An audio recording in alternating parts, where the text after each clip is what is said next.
আসসালামু আলাইকুম প্রিয় শিক্ষার্থীবৃন্দ, ফেসবুক লাইভ ক্লাসে স্বাগত জানাচ্ছি। আমি Mohammad Shahidul Islam Shaon, junior instructor mechanical, Rangpur polytechnic institute. মূলত ইন্টারনেট সংযোগের ত্রুটির কারণে লাইভ ক্লাসে আসতে 2-1 মিনিট লেট হয়েছে, তো সেজন্য দুঃখিত। তো আজকে তোমাদের সাথে অত্যন্ত গুরুত্বপূর্ণ একটা চ্যাপ্টার নিয়ে কথা বলবো ইনশাল্লাহ। তোমরা জানো যে chapter 10 effect of torsion of solid and হলো শ্যাফট, এই শ্যাফট দশম অধ্যায় শ্যাফট চ্যাপ্টারের তাত্ত্বিক অংশ নিয়ে কথা বলবো আজকে। এখানে ইকুয়েশন ডেরিভেশন আছে, কিছু তাত্ত্বিক কথাবার্তা আছে, এগুলো নিয়ে আজকে কথা বলবো ইনশাল্লাহ। অত্যন্ত গুরুত্বপূর্ণ চ্যাপ্টার। তোমরা জানো যে স্ট্রেংথ অফ ম্যাটেরিয়ালসে হাতে গোনা সবচেয়ে ইম্পর্টেন্ট যদি 2-3টে চ্যাপ্টার থাকে, তার মধ্যে এই চ্যাপ্টারটা অত্যন্ত গুরুত্বপূর্ণ। তো সুতরাং আশা করি তোমরা মনোযোগ দিয়ে শুনবে এবং দেখবে। আমার কথাগুলো শুনতে পাচ্ছ কিনা এবং দেখতে পাচ্ছ কিনা প্লিজ কমেন্টস করে জানাও, জানালে আমার জন্য সহজ হবে।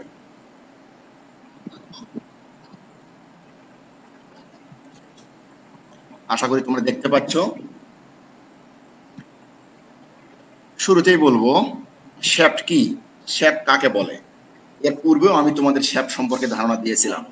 শ্যাফট হলো মূলত একটা দ্বন্দ্ব যার ব্যাসের চেয়ে দৈর্ঘ্য বেশি হবে, এটাকে আমরা শ্যাফট বলতে পারি। যেমন আমি চিত্রে এখানে তোমাদেরকে একটা শ্যাফট দেখানোর চেষ্টা করেছি, যেটা একটা প্রপেলার শ্যাফট। এটা তোমরা জানো গাড়িগুলোতে দেখা যায় প্রপেলার শ্যাফট ব্যবহার করা হয়। বাস এবং মাইক্রোতে তোমরা দেখতে পাবে না, কিন্তু ট্রাকে তোমরা স্পষ্ট দেখতে পাবে ফ্রন্ট যে দুইটা হুইল আছে ওই হুইলের মাঝে যে শ্যাফট থাকে, আর রেয়ার যে হুইল দুটি আছে অর্থাৎ পিছনে যে দুটো হুইলের মাঝে যে শ্যাফট থাকে, এই ফ্রন্ট হুইল আর রেয়ার হুইলের মাঝে একটা সংযোগ আর একটা শ্যাফট থাকে, সেটাই হলো প্রপেলার শ্যাফট, যেটা পাওয়ারটাকে ট্রান্সফার করে ফ্রন্ট হুইল থেকে রেয়ার হুইলে, আবার রেয়ার হুইল থেকে ফ্রন্ট হুইলে, যা হোক না কেন। এবার আসি আমরা শ্যাফটের টর্শন কি। টর্শনটা কি দেখো তো, এই যে দেখো তো, এটা টর্ক প্রয়োগের ফলে, এটা বল প্রয়োগের ফলে ভাবে মোচড়ানো, মোচর বল প্রয়োগের ফলে এটা মোচড়ায় গেছে, মোচড়ায় গিয়ে চেহারা এরকম হয়ে গেছে। আগের চেহারা কেমন ছিল নিশ্চয়ই তোমাদের ধারণা আছে যে এটা কিউবিক আকৃতির ছিল আগে চেহারা, এবং এটা স্ট্রেট ছিল, সেটা এখন এভাবে বেঁকে গেছে। নিচের দিকে তাকাও তো, এই চিত্রটার দিকে তাকাও, এক প্রান্তে আবদ্ধ করা হয়েছে, এই যে প্রান্তে আবদ্ধ করা আছে, অপর প্রান্তে এই মোচর বল প্রয়োগ করা হয়েছে, এটাকে টর্ক প্রয়োগ করতেছে। টর্ক কি আমরা আসবো, মোচর বল প্রয়োগ করার ফলে এটা এই যে দেখো হিডেন লাইন বা ডটেড লাইন বরাবর আগে ছিল লেন্থ, এখন এটা বেঁকে গিয়ে এরকম হয়ে গেছে। তার মানে এই এক প্রান্তে আবদ্ধ রেখে অপর প্রান্তের উপর বল প্রয়োগ করলে এটা মোচড়ায় যায় বা যেতে চায়। এই যে মোচড়ায় যায় বা যেতে চায় এই যে অবস্থায় আছে, এটাকে আমরা বলবো টর্শন অবস্থায় আছে, শ্যাফটটা টর্শন অবস্থায় আছে। এবার আমরা আসবো টর্ক কি। যে দেখলা তোমরা আগের চিত্রে, এই যে দেখো এই চিত্রটা তোমরা দেখছো যে টর্ক, এই টর্কটা কি, টর্ককে টি দিয়ে প্রকাশ করা হয়। এই টর্কটা হলো, এই যে তোমরা চিত্রটা আমি সহজ করে বুঝে দেওয়ার চেষ্টা করি। এটা একটা, আমরা জানি এটা একটা রেঞ্জ, এই রেঞ্জটা একটা নাটকে সে টাইট দিবে। আচ্ছা, নাটকে টাইট দিতে গেলে তোমার ক্লকওয়াইজ রেঞ্জটাকে তোমাকে ঘুরাইতে হবে। তাহলে তুমি রেঞ্জটাকে যে ঘুরাইতে যে হাতলে বল প্রয়োগ করতেছো, তোমার হাত ম্যানুয়ালি বল প্রয়োগ করতেছো, এই যে বল সেটা হলো এফ। এই বল প্রয়োগের ফলে এই রেঞ্জটা এইভাবে ঘুরে যাবে, তাই না? এই যে ঘুরে গেলে যে ঘূর্ণয়ন প্রবণতা তৈরি হলো, এটাই টর্ক। দেখো এখানে তাত্ত্বিকভাবে লেখা আছে, কোন দ্বন্দ্বকে এক প্রান্তে আবদ্ধ রেখে, যেমন এই প্রান্তে আবদ্ধ করা হয়েছে, টাইট দেওয়া হয়েছে, আবদ্ধ রেখে অপর প্রান্তে যদি এমন ভাবে লোড প্রয়োগ করা হয় যাতে তা মুচড়িয়ে যায় বা যেতে চায়, তবে দ্বন্দ্বের উপর ওই লোডের প্রভাবকে, মুচড়িয়ে যায় বলতে এটা ঘুরতে চায়, ঘুরে যায় বা ঘুরতে চায়, মুচড়িয়ে যায় বলা হয়েছে এখানে। তবে দ্বন্দ্বের উপর ওই লোডের প্রভাবকে টর্ক, টার্নিং মোমেন্ট, মোমেন্ট দুই ধরনের হয়, একটা শুধু মোমেন্ট, একটা হলো টার্নিং মোমেন্ট। টার্নিং মোমেন্টটা হলো যেই বল প্রয়োগের ফলে ঘুরে, এই যেমন এই প্রান্তে আবদ্ধ রেখে যদি আমি ডান প্রান্তে বল প্রয়োগ করি তাহলে রেঞ্জটা ঘুরবে, তাহলে এটাকে বলবো আমরা টার্নিং মোমেন্ট। টার্নিং মোমেন্ট বা টুইস্টিং মোমেন্ট বলে। টার্নিং মোমেন্ট আরেক ধরনের আছে, যা হোক এখন এই মুহূর্তে তোমাদের আমি বোঝাতে চাচ্ছি না এটা। তাহলে টর্ক, টার্নিং মোমেন্ট বা টুইস্টিং মোমেন্ট একই কথা। মূলত কথা হলো শ্যাফটের এক প্রান্তে যদি আবদ্ধ রাখা হয়, অপর প্রান্তে যদি বল প্রয়োগ করা হয়, তাহলে এটা মোচড়ায় যায় বা ঘুরে যায় বা ঘুরতে চায়। এই যে ঘুরে যায় বা ঘুরে যাওয়ার যে প্রবণতা, এটাকেই বলি আমরা টর্ক, টার্নিং মোমেন্ট অথবা টুইস্টিং মোমেন্ট। তাহলে এবার আমরা একটা প্রমাণ, গুরুত্বপূর্ণ প্রমাণ করব। এই প্রমাণটা পরীক্ষায় আসে, প্লাস চাকরি পরীক্ষাগুলোতেও এই প্রমাণটা আসে। এই প্রমাণের সাথে অনেকগুলো ম্যাথ রিলেটেড সমস্যা আছে, সুতরাং প্রমাণটা অত্যন্ত গুরুত্বপূর্ণ, পরীক্ষায় আসে, এটা তোমরা মনোযোগে দেখবে। সলিড শ্যাফটের জন্য এসএস সমান 16t by pi D cube. SS সমান হলো শিয়ার স্ট্রেস, আর টি তে টর্ক, আর ডি তে হলো ব্যাস। তাহলে সলিড শ্যাফটের জন্য এসএস সমান 16t by pi D cube সূত্রটা প্রমাণ করব আমরা। এই চিত্রটার দিকে একটু লক্ষ্য করি। এটা একটা শ্যাফট, এটা একটা শ্যাফট, অবশ্যই শ্যাফটটা সলিড শ্যাফট। সলিড শ্যাফটের ক্ষেত্রে আমরা প্রমাণ করব। বারবার করে বলতেছি সলিড শ্যাফট। সলিড শ্যাফট কাকে বলে বুঝো?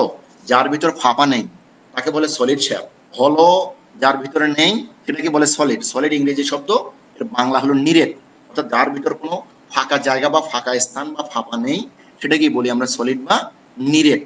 এই সলিডের জায়গায় যদি আবার প্রশ্ন আসে নিরেট শ্যাফটের জন্য প্রমাণ করো, তোমরা যেন আবার ভুল করো না, সলিড শ্যাফট আর নিরেট শ্যাফট একই কথা। এই যে একটা সলিড শ্যাফটের এটা হলো ফেস, অর্থাৎ এটা সাইড ভিউ। শ্যাফট কেমন তোমরা দেখছো নিশ্চয়ই। তো শ্যাফটের ফ্রন্ট ভিউটা, সাইড ভিউটা কেমন হবে? এটা বৃত্তাকার। এই যে ফ্রন্ট ভিউ, এটা হলো কেন্দ্র, কেন্দ্রকে আমরা ও বলতেছি। এই বাইরে এই শ্যাফটের উপর টর্ক টি প্রয়োগ করা হয়েছে। এই যে দেখো টর্ক টি প্রয়োগ করা হয়েছে। টর্ক টি প্রয়োগের ফলে এই শ্যাফটটা এইভাবে ঘুরতে যাবে। আচ্ছা, টর্ক টি প্রয়োগ করা হয়েছে। এই শ্যাফটের ব্যাসার্ধ বলতেছি আমরা আর, স্মল আর। কেন্দ্র ও হতে শ্যাফটের ব্যাসার্ধকে বলতেছি স্মল আর। আর এই যে কেন্দ্র ও থেকে R1 দূরত্বে একটা ক্ষুদ্র রিং বিবেচনা করছে। এই যে ক্ষুদ্র একটা রিং বিবেচনা করা হয়েছে। কত দূরত্বে? R1 দূরত্বে, অর্থাৎ রিং এর ব্যাসার্ধ হলো R1, শ্যাফটের ব্যাসার্ধ হলো R। এই রিং এর, এই ক্ষুদ্র রিং এর ক্ষেত্রফলকে আমরা বলতেছি DA। সম্পূর্ণ শ্যাফটের ক্ষেত্রফলকে বলবো আমরা A, আর ক্ষুদ্র রিং এর ক্ষেত্রফলকে বলবো আমরা DA। আর এই শ্যাফটের ব্যাসকে আমরা তাহলে কি বলবো? ডি।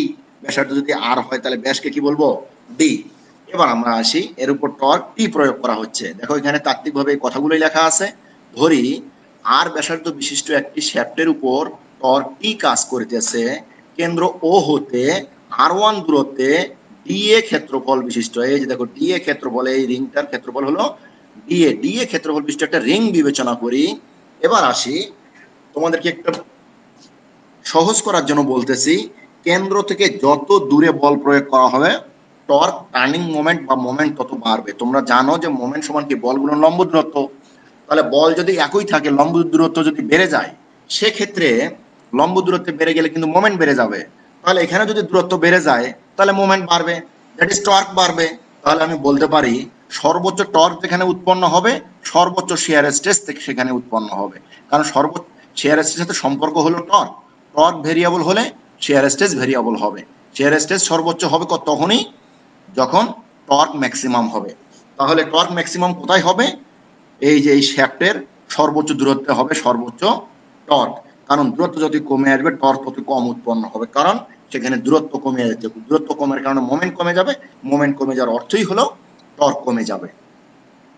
তাহলে এবার আসি, কেন্দ্র ও হতে আর দূরত্বে সর্বোচ্চ শিয়ার পীড়ন। দেখো আর দূরত্বে কিন্তু সর্বোচ্চ শিয়ার পীড়ন বলা হয়েছে। এই যে কেন্দ্র ও হতে আর দূরত্বে সর্বোচ্চ শিয়ার পীড়ন, শিয়ার পীড়নকে আমরা ইংলিশে বলি এসএস, শিয়ার স্ট্রেস এসএস। কত দূরত্বে? আর দূরত্বে। তাহলে কেন্দ্র ও হতে একক দূরত্বে সর্বোচ্চ শিয়ার পীড়ন আমরা জানি, ঐকিক নিয়ম থেকে জানি, একক দূরত্ব হলে এটা গিয়ে নিচে ভাগ হবে। এবার কেন্দ্র ও হতে R1 দূরত্বে, R1 দূরত্বে কে আছে? কেন্দ্র ও হতে R1 দূরত্বে রিং আছে, রিং। তাহলে আমি বলতে পারি কেন্দ্র ও হতে R1 দূরত্বে রিং এর শেয়ার পীড়ন।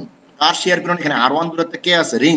তাহলে রিং এর শেয়ার পীড়ন এসএস বাই আর, এটা তো আমরা এখান থেকে পাইলাম। তাহলে একক দূরত্বে যদি শেয়ার পীড়ন এটা হয়, R1 দূরত্বে শেয়ার পীড়ন বেশি হবে, অর্থাৎ R1 গুণ হবে। তাহলে আমরা রিং এর শেয়ার পীড়ন পাইলাম SS by R into R1। এবার আমরা বের করব শেয়ার পীড়ন থেকে আমরা শেয়ার লোড বের করব। তাহলে রিং এর লোড, কার লোড? রিং এর লোড সমান রিং এর পীড়ন গুণন ক্ষেত্রফল। আচ্ছা, পীড়ন সমান আমরা কি জানি? লোড বাই এর এরিয়া। তাহলে লোড সমান কি? পীড়ন গুণন ক্ষেত্রফল বা এরিয়া রিং এর। তাহলে রিং এর পীড়ন কতটুকু? SS by R into R1। এটা হলো রিং এর, ব্র্যাকেটের ভিতরে যে দেখতে পাচ্ছ এটা হলো রিং এর শেয়ার পীড়ন। এই যে সেই শেয়ার পীড়ন, এই যে শেয়ার পীড়ন আর রিং এর কতটুকু? SS by R into R1 into ক্ষেত্রফল। এখানকার ক্ষেত্রফলকে আমরা কি দিয়ে প্রকাশ করছি, ডিএ দিয়ে প্রকাশ করছি, এই যে ডিএ দ্বারা প্রকাশ করা হচ্ছে, এই সেই ক্ষেত্রফল ডিএ। তাহলে আমি রিং এর লোড পাইলাম, আমি আসলে টর্ক বা টার্নিং মোমেন্ট বের করতে চাই, তাহলে লোড দরকার হবে, কারণ বল মোমেন্ট বা টার্নিং মোমেন্ট বা টর্ক সমান হলো বল গুণন লম্ব দূরত্ব। যদি তাহলে লম্ব দূরত্ব আমার, তাহলে বল আগে দরকার, অর্থাৎ মোমেন্ট বের করতে গেলে আমাকে বল গুণন লম্ব দূরত্ব দরকার, তাহলে বল আগে বের করতে হবে, এই সেই বল আমরা বের করে নিলাম। এবার আমরা টর্ক বা টার্নিং মোমেন্ট বা টুইস্টিং মোমেন্ট বের করব। তাহলে রিং এর উপর টর্ক, ক্ষুদ্র রিংটা যেহেতু ক্ষুদ্র অংশ, এই জন্য টর্ককে টি তে প্রকাশ করা হয়, আর রিং এর টর্ককে ডিটি দিয়ে প্রকাশ করা হচ্ছে, যেহেতু রিংটা একটা ক্ষুদ্র অংশ। তাহলে ডিটি সমান, এটা হলো কি ক্ষেত্রফল, সরি লোড, এটা কি লোড, এই যে ব্র্যাকেটের ভিতরে এটা সম্পূর্ণ অংশটা আছে, এটা হলো লোড ইনটু ব্যাসার্ধ। এখানে এখন লক্ষ্য করো, এখানে আর1 ব্যাসার্ধ আসলো কেন, খেয়াল করে দেখো তো, এখানে এই যে দেখো তো আর1 দূরত্বে যদি আমি বল এফ প্রয়োগ করি, তাহলে কেন্দ্র ও তে যে মোমেন্ট উৎপন্ন হবে, তাহলে এফ ইন্টু আর1 হবে কিনা, এটাই তো ঘুরাবে, এই শ্যাফটটাকে ঘুরাবে, তার মানে এটাই টার্নিং মোমেন্ট বা টুইস্টিং মোমেন্ট, অর্থাৎ এটাই টর্ক। তাহলে টর্ক সমান বল গুণন লম্ব দূরত্ব, এখানে যেহেতু এটা বৃত্তাকার, তার লম্ব দূরত্ব হবে ব্যাসার্ধের সমান, বৃত্তাকার বস্তুর ক্ষেত্রে লম্ব দূরত্ব হয় তার ব্যাসার্ধের সমান, এই জন্যই এখানে রিং এর ব্যাসার্ধ হলো আর1, অর্থাৎ এখানে লম্ব দূরত্ব বলতে এখানে ব্যাসার্ধ ব্যবহার হবে, কার ব্যাসার্ধ, রিং এর ব্যাসার্ধ, রিং এর ব্যাসার্ধ কত, আর1, এই সেই আর1। তাহলে আমি ক্ষুদ্র অংশের টর্ক পেলাম, এখানে দেখো সমস্ত সেকশনের টর্ক, অর্থাৎ সমস্ত শ্যাফটের টর্ক যদি আমি বের করতে চাই, তাহলে রিংকে যদি আমি 0 থেকে ব্যাসার্ধ, সর্বোচ্চ ব্যাসার্ধ আর পর্যন্ত যদি ইন্টিগ্রেশন করি, তাহলে সমস্ত শ্যাফটের, এই সমস্ত শ্যাফটের টর্ক বের করতে পারবো। তাহলে উভয় প্রান্তে আমরা ইন্টিগ্রেশন করি, ইন্টিগ্রেশনে দেখো, এই যে দেখো এটা শ্যাফটের, এই শ্যাফটের লোয়ার লিমিট 0, আপার লিমিট হলো আর, কেন, এই শ্যাফটের সর্বনিম্ন ব্যাসার্ধ হতে পারে 0, আর সর্বোচ্চ ব্যাসার্ধ হতে পারে কত, আর, এই জন্য 0 টু আর লিমিট ব্যবহার করা হয়েছে। আর টর্কের এখানে যেহেতু কোনো লিমিট নাই, সুতরাং ইন্টিগ্রেশন অফ ডিটি 0 টু আর, এটাকে এখানে লেখা হচ্ছে আর1, আর1 গুণ করলে কি হয়, R one square SS by R, SS by R into R one, R one গুণ করলে আর1 স্কয়ার ইনটু ইএ। বুঝতে পারছো নিশ্চয়ই, আমরা জানি ইন্টিগ্রেশনের ভিতরে কনস্ট্যান্ট থাকতে পারবে না, এই যে আর1 স্কয়ারের ইন্টিগ্রেশন করব আমরা, তাহলে এসএস বাই আর এখানে কনস্ট্যান্ট, এটাকে ইন্টিগ্রেশনের বাইরে বের করে দেব। এবার দেখো, এই যে এসএস বাই আর কে ইন্টিগ্রেশনের বাইরে বের করে দেওয়া হয়েছে, আর টি কোথা থেকে আসলো, এবার আবারও একটু পিছনে ফিরে যাই, ইন্টিগ্রেশন অফ ডিটি, অর্থাৎ এখানে যদি ডিএক্স থাকতো, তোমাদের মনে আছে ডিএক্স এর ইন্টিগ্রেশন কি এক্স, কারণ এখানে মনে মনে একটা 1 থাকে, এই 1 এর ইন্টিগ্রেশন যার সাপেক্ষে ইন্টিগ্রেশন করা হবে তাই হবে, এক্স, এখানে এক্স থাকলে 1 এর ইন্টিগ্রেশন যদি এক্স হয়, তাহলে টি থাকলে 1 এর ইন্টিগ্রেশন টি হবে, এই সেই টি এখানে, এই সেই টি এখানে আসছে, ইন্টিগ্রেশন অফ ডিটি, অর্থাৎ ডিটি কে ইন্টিগ্রেশন করলে টি হয়, আর এসএস বাই আর কনস্ট্যান্ট বাইরে বের করে আনা হয়েছে, তাহলে ইন্টিগ্রেশনের ভিতরে আর1 স্কয়ার ডিএ, এই integration of 0 to R R one square dA, এটাকে বলা হয় polar moment of inertia J. Polar moment of ইনার্শিয়াকে জে দিয়ে প্রকাশ করা হয়। এতদিন তোমরা পোলার মোমেন্ট অফ ইনার্শিয়াকে আইজেড নামে চিনে আসছে, এই যে আইজেড নামে চিনে আসছে, যে পোলার মোমেন্ট অফ ইনার্শিয়া হলো আইজেড, আর এখন থেকে জানবা পোলার মোমেন্ট অফ ইনার্শিয়াকে জে দিয়ে প্রকাশ করা হয়, এই জে। তাহলে এই যে সেকেন্ড মোমেন্ট অফ ইনার্শিয়া তোমাদের নিশ্চয়ই মনে আছে, ইন্টিগ্রেশন পদ্ধতি থেকে তোমরা প্রমাণ করেছো, এগুলো ত্রিভুজের ক্ষেত্রে, বৃত্তাকার সেকশনের ক্ষেত্রে, এগুলো তোমরা করে আসছো ইঞ্জিনিয়ারিং মেকানিক্সে। তাহলে এটাকে আমি বলবো পোলার মোমেন্ট অফ ইনার্শিয়া জে। এখান থেকে যদি আমি এসএস কে ফ্রি করতে চাই, তাহলে টি টির সাথে আর গুণ হবে, জে নিচে গিয়ে ভাগ হবে, তাহলে টি আর বাই জে।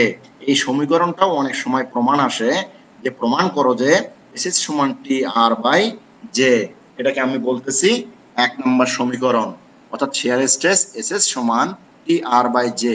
কখনো কখনো প্রমাণটা এই পর্যন্ত থাকে, এই পর্যন্ত থাকলে তাহলে এখানেই ক্লোজ।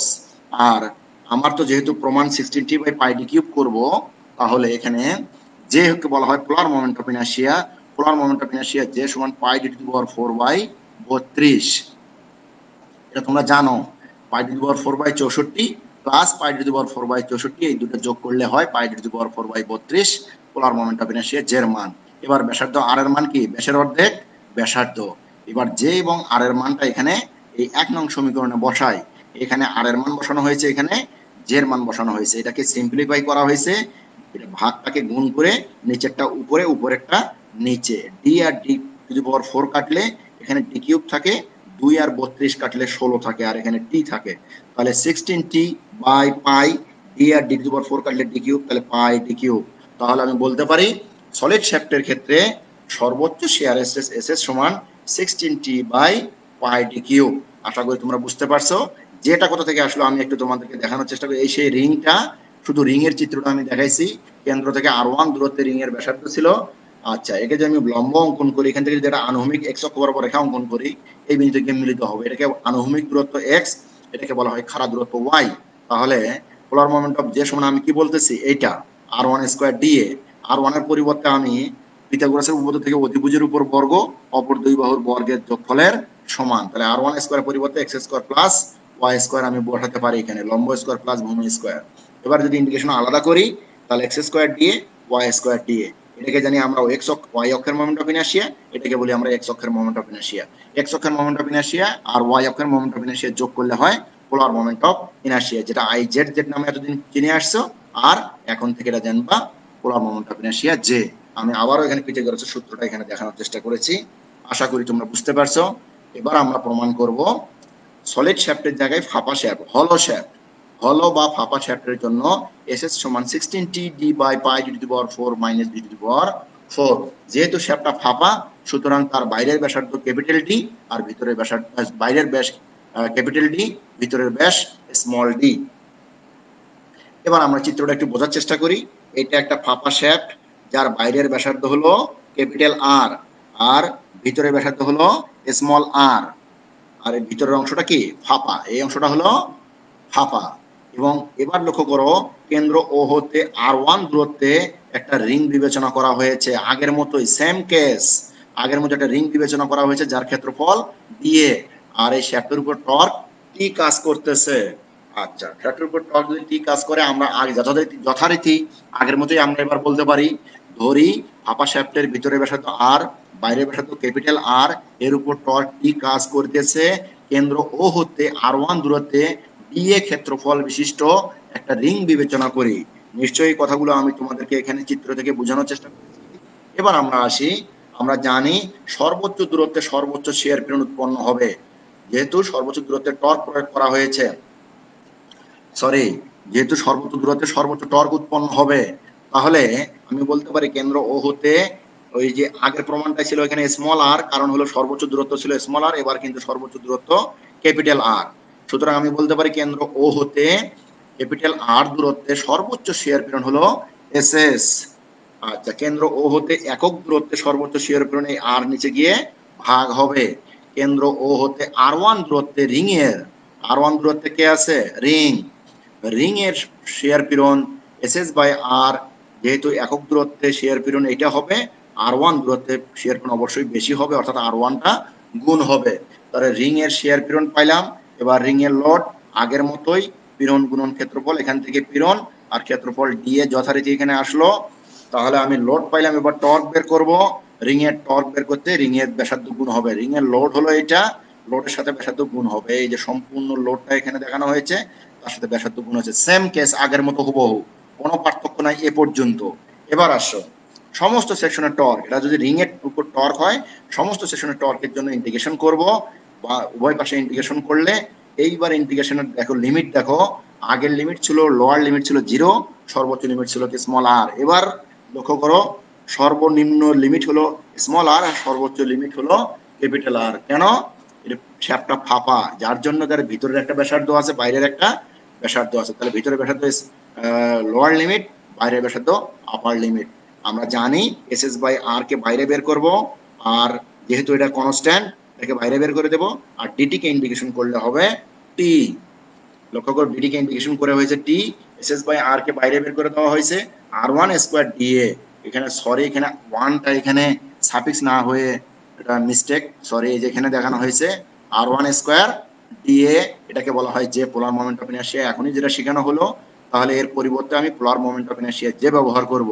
এখান থেকে এসএস কে যদি আমি ফ্রি করি, টি আর বাই জে, 1 নম্বর সমীকরণ। এই প্রমাণটা কিন্তু আগেও করছি আমরা, এখানে শুধু স্মল আর ছিল। এবার লক্ষ্য করো, এই যে আর এর মান কি d/2, এই যে আর এর মান হলো d/2 আর পোলার মোমেন্ট অফ ইনার্শিয়া ফাঁপা শ্যাফটের ক্ষেত্রে নিশ্চয়ই মনে আছে π⁴ - d⁴ ডিভাইডেড বাই 32। তাহলে মান বসাও, জের মান বসানো হলো, আর এর মান বসানো হলো 1 নং সমীকরণে। এটাকে সিম্পলিফাই করো, নিচেরটা উল্টে গেল, 32 আর 2 কাটলে 16, আর এখানে যেহেতু ডি এর সাথে কাটাকাটি যায় না তাহলে 16t d, উপরে থাকলো 16t d, নিচে কি থাকলো πd⁴ - d⁴। তাহলে আমি বলতে পারি ফাঁপা শ্যাফট বা হলো শ্যাফটের ক্ষেত্রে সর্বোচ্চ শিয়ার পীড়ন এসএস সমান 16t d by πd⁴ - d⁴। আগের প্রমাণটা যদি কেউ বুঝে থাকো তাহলে পরের প্রমাণটা নিয়ার অ্যাবাউট সেম, এটাও এক কাছাকাছি, আশা করি বুঝতে পারছো। এবার আমরা আরেকটা প্রমাণে আসব, নতুন একটা প্রমাণ। প্রমাণটা হলো টর্ক এবং টুইস্ট কোণের মধ্যে সম্পর্ক theta equals two TL/GJ, where theta is the twist angle, T is the torque, L is the length of the shaft, and G is the modulus of rigidity, J is the polar moment of inertia। তাহলে চিত্রটা আগে বোঝানোর চেষ্টা করি, তাহলে তোমাদের এখানে সহজ হবে। এইটা হলো এল দৈর্ঘ্যের একটা শ্যাফট, যেটা চিত্রটা তোমরা দেখতেছো আয়তাকার, মূলত এটা শ্যাফটের ফ্রন্ট ভিউ। ফ্রন্ট ভিউ এমন হয়। আর এটা হলো right side view, right side শ্যাফটের রাইট সাইড ভিউ দেখলে বৃত্তাকার মনে হবে, এটাও রাইট সাইড ভিউ, আর এটা হলো ফ্রন্ট ভিউ। তো শ্যাফটের দৈর্ঘ্য এল আর শ্যাফটের ব্যাসার্ধকে এখানে আর দিয়ে প্রকাশ করা হয়েছে। এই শ্যাফটের উপর যদি এভাবে টর্ক প্রয়োগ করা হয়, টর্ক প্রয়োগ করলে এটা মোচড়ায় যাবে। এই যে টর্ক প্রয়োগ, একই টর্ক, কিন্তু এটা একটাই শ্যাফট, দুটি অংশ আলাদা করা হয়েছে, চিত্র দুটি অংশ আলাদা করে দেওয়া হয়েছে। তা টর্ক প্রয়োগ করলে এই শ্যাফটটা শুরুতে যে চিত্র দেখাইছিলাম যে মোচড়ায় যায় বা বেঁকে যায়, এই সেই বেঁকে গেছে। দেখো শ্যাফটটা মোচড় বল বা টর্ক প্রয়োগ করার আগে এবি বরাবর ছিল, এখন এটা মোচড়ায় গিয়ে এই বি বিন্দুটা সি বিন্দুতে চলে গেছে, এটা এখন এসি বরাবর হয়ে গেছে, এসি বরাবর, অর্থাৎ এটা মোচড়ায় গেছে। এর ফলে যতটুকু বিকৃতি হয়েছে সেটাকে বলতেছি আমরা ফাই। এই বিকৃতিটাকে আমরা বলি শেয়ার বিকৃতি। কি বলি এটাকে? শেয়ার বিকৃতি। যদিও এটা অ্যাঙ্গেল দেখানো হয়েছে, বাট এই অ্যাঙ্গেলটা মূলত হলো শেয়ার বিকৃতি। আরো ক্লিয়ার হবা, তাত্ত্বিকগুলো একটু বোঝানোর চেষ্টা করি। দেখো ধরি এল দৈর্ঘ্যের আর ব্যাসার্ধ বিশিষ্ট একটা শ্যাফটের উপর টর্ক টি কাজ টি এর প্রভাবে মোচর কোণ বি প্রাইম ও সি প্রাইম কোণ সমান থিটা। লক্ষ্য করো তো, এই যে মোচর কোণ, এই যেটা ও বিন্দু, বি প্রাইম ও সি প্রাইম, এই কোণটাকে বলতেছি থিটা, এই সেই থিটা। এবং দৈর্ঘ্য বরাবর শেয়ার বিকৃতি, এই যে আমি বলছিলাম এই দৈর্ঘ্য বরাবর যে একটা বিকৃতি হয়ে গেল, এই জায়গা থেকে এটা চলে গেল, এই বিকৃতিটাকে বলতেছে শেয়ার বিকৃতি ফাই। এর মানে এই ফাইটা আসলে একটা কোণ, বি এ সি কোণ, শেয়ার বিকৃতি বি এ সি কোণ সমান হলো ফাই, এটাকে আমরা বলবো শেয়ার বিকৃতি। এবার দেখো তোমাদেরকে আগেও বলছি আমি যে এই ইঞ্জিনিয়ারিং বিদ্যাটা যতটা তোমাদেরকে দেখানো হবে চিত্রে, এটা কিন্তু আসলে এতটা সম্ভব নয়। এতটা বিকৃতি হলে এই শ্যাফট ফেল করবে, যে বিকৃতিটুকু হবে সেটা হয়তো তুমি বুঝতে পারবে না। তো এই থিটার মান বা ফাইয়ের মান এগুলো কিন্তু খুব সামান্য, খুব নগণ্য, যার জন্য এর আগেও আমি বিভিন্ন প্রমাণে বলেছি যে থিটার মান অতি ক্ষুদ্র।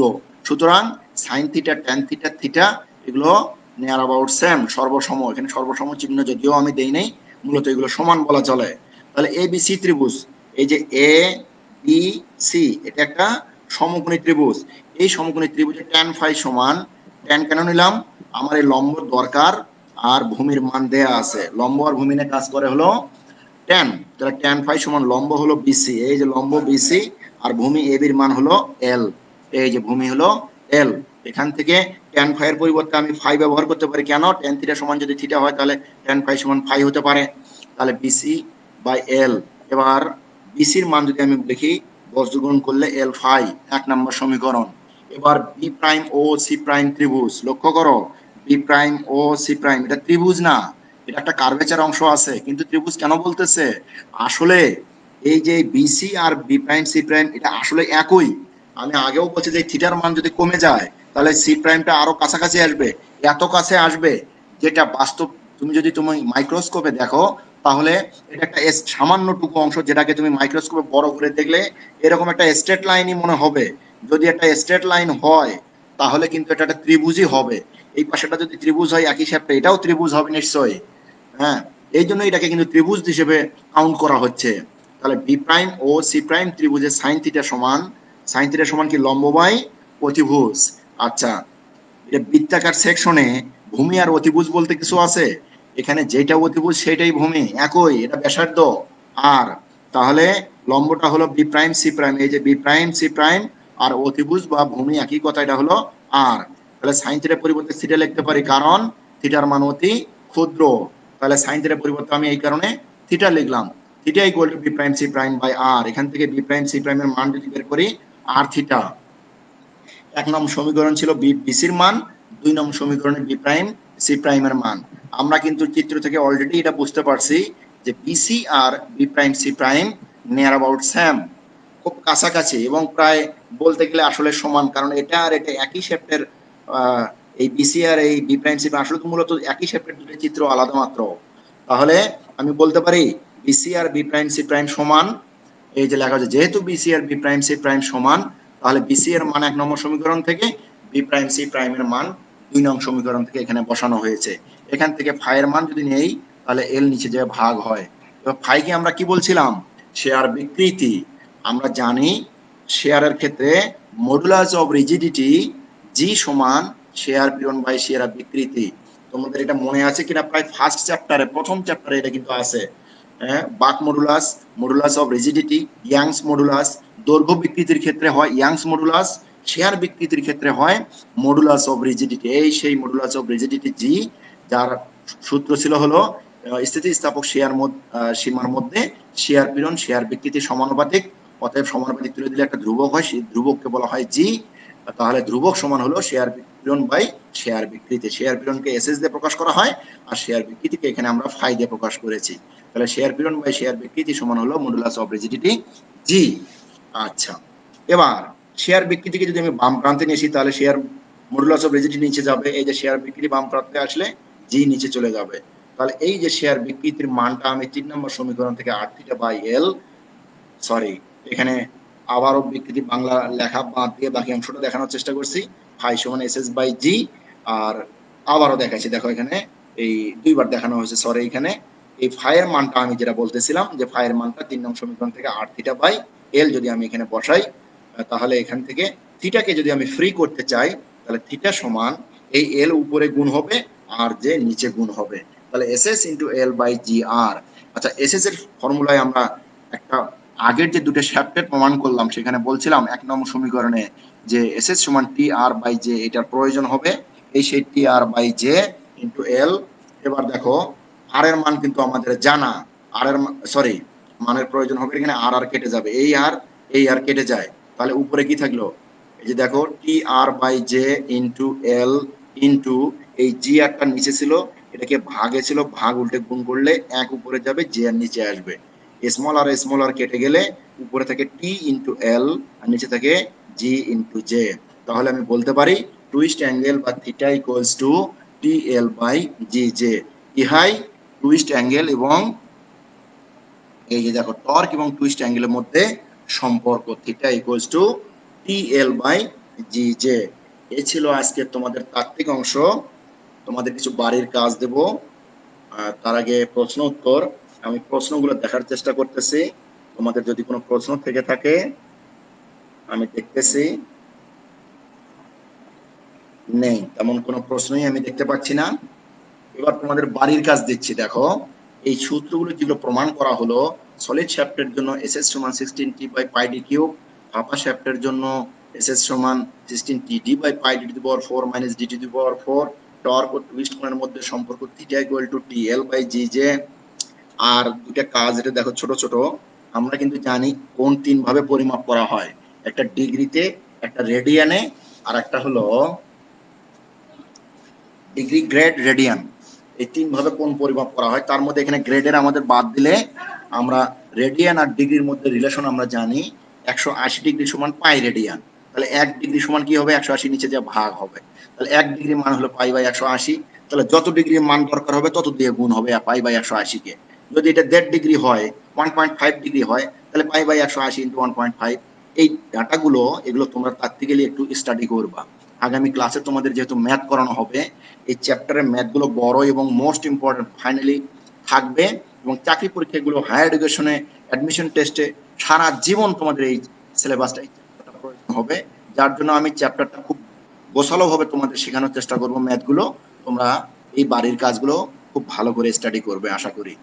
তো আগামী ক্লাসে ম্যাথ সলিউশন নিয়ে কথা বলবো ইনশাল্লাহ। আর এই লেকচারটি যদি পুনরায় দেখতে চাও, জাতীয় দক্ষতা বাতায়ন অথবা skills.gov.bd এই পেজে ভিজিট করতে পারো। সকলকে ধন্যবাদ জানিয়ে আজকের মতো এখানে শেষ করছি। আল্লাহ হাফেজ। আসসালামু আলাইকুম ওয়া রাহমাতুল্লাহ।